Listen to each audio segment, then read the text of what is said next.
Hey guys, welcome back to the channel. Today we'll be doing something different.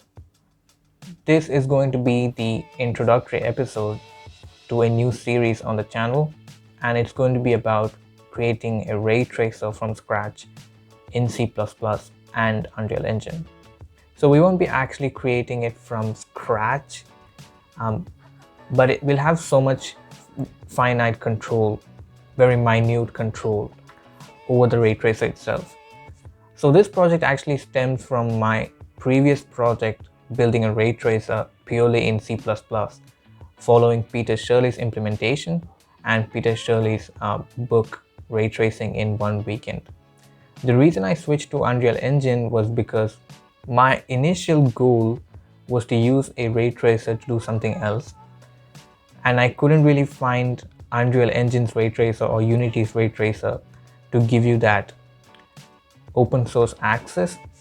Unreal Engine does give you ray tracing access to some level, but not that I could really understand. There are many open source ray tracers out there, but it's kind of difficult to understand what does what with zero experience in a ray tracing programming application, right? So that was my thought process. So I thought I might as well learn graphics programming by building my own ray tracer. And I actually watched Sebastian Lake's ray tracing video on Unity, and then I tried to implement that in Unreal Engine, but I really couldn't do it without I felt like it was off. So I took Peter Shirley's book by the recommendation of Sebastian Lake and implemented my own C++ ray tracer. But then I realized purely in C++ we have limited debugging tools and graphic applications. So I eventually moved on to Unreal Engine. The reason I'm making this series is because when I searched for ray tracing implementations in Unreal Engine, I really found zero solutions. I did found a DX12 solution, but that was DX12's implementation of a ray tracer, not our custom ray tracer. It was just calling DX12's ray tracer call in the GPU. I wanted to have more minute control. I wanted to have control at a point where I can say I wanted to bend light itself, right? So if I wanted to create a black hole, I could actually do it in my ray tracer. So this video is for those who want to know a high-level overview of ray tracing.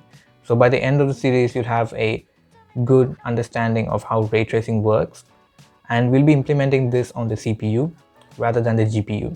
So if you're here for render engine applications or game engine applications, this video is not the best choice for you. You could see some other videos that I'll link in the description below, but those videos are very long, and it takes quite a lot of time to actually get to the point of implementing the ray tracer, right? You'll be dealing more with OpenGL or DX12 API programming before you actually get to bringing a ray tracer, and that's what Unreal Engine and other game engines are good at. The game engine actually does all the heavy lifting for you. So you have vector3 functions and vector3 classes, you have normalization functions, and you also have intersection codes, right? In Unity, it's raycast. In Unreal Engine, it's line traces. So all you have to focus on is really just creating the ray tracer itself. So that's what this video is going to be about. You will have a core understanding how ray tracing works. So with that said, let's get on to the first episode.